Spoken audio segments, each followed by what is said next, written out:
the donk. Here we are, Monday again, and it's of course another share of Coca-Cola, bringing me up to 98, and 10 of SCHD, bringing me up to 280, so a couple more weeks and I'm done. Maybe even next week I might just be able to finish it off. I've got a little bit of dividends in the brokerage account just sitting there, so I should be able to. It should be fine to finish it off that way. But I want to talk a little bit about the whole plan of using these to pay bills at some point in time. Once I finally feel like that's a reasonable thing to do, and that it just will. So right now I calculated my bills and my dividends and seen how they compare and seen how I was doing. And right now, the worst months are going to be December, January, February, March, and kind of April. Those are going to be the months that I'm going to be paying the most because heat bills. My heat is so much more than, obviously, than my electric because I have solar panels, but I don't want to just use electric heat because I don't have enough solar to do that and keep the electricity bill down at the same time.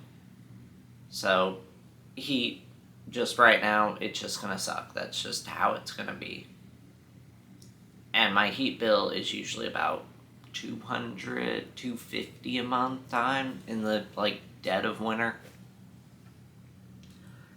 But yeah, for a more of a breakdown, January was $231 for my expenses. February was $297. And then March was $238. Then April went down to $185, and then as the heat bill kind of dropped off, May was $134, with this June being $93. So this is a very obtainable goal, because once the heat drops off, it's usually not even $100 a month. I've been tracking my bills for about a year now. So getting to that point of well over $100 in dividends a month. My January was $95. My February was $184. March was $145. April was $144. May was $200 in dividends. And then this month, June, should be about $160. I haven't received the SCHD one, but I just kind of calculated it and gave a rough estimate of where I was after the ex-dividend date and went from there. Also, Wendy's cut their dividends by 40%, so that sucks.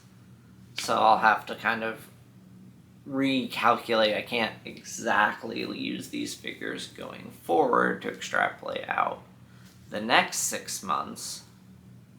But I'm still going to be adding to it. I'm not there yet. But after 6 months, it was $937 in dividends. And my bills were $1,595 from 6 months, taking half of the property tax, the spring property tax, in there, even though I pay it all at once because I don't want to forget. Get charged an upcharge for 5% because you forgot to pay it. So it's doing pretty good. Overall, 58.7% is where I'm sitting at after 6 months.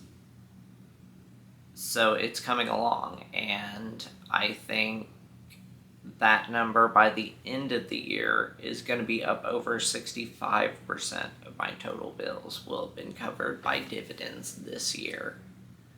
maybe even bordering on 70 to, dare I say, 75%, because my bills are so much lower in July, August, September, October, November. These are the times that I can really add on more. So I'm pretty happy about where I am right now.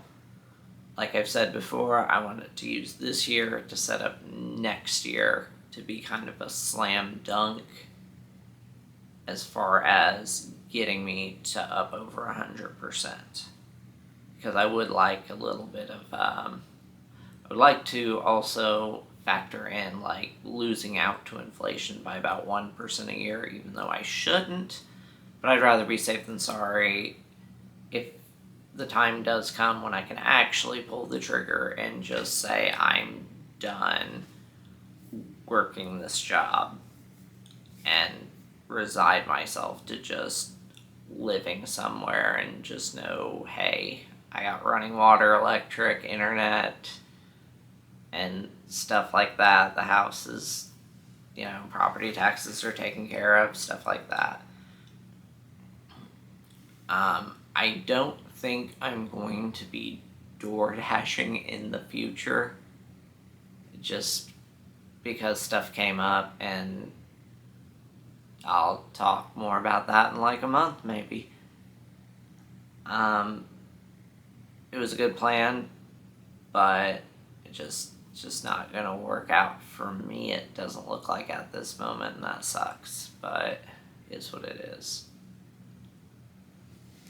So yeah, thanks for watching, guys, and I just got like another week or two left of this, and then plan accomplished, and I might start, like I said, either buying a share of Monster just because, maybe putting more into IMWI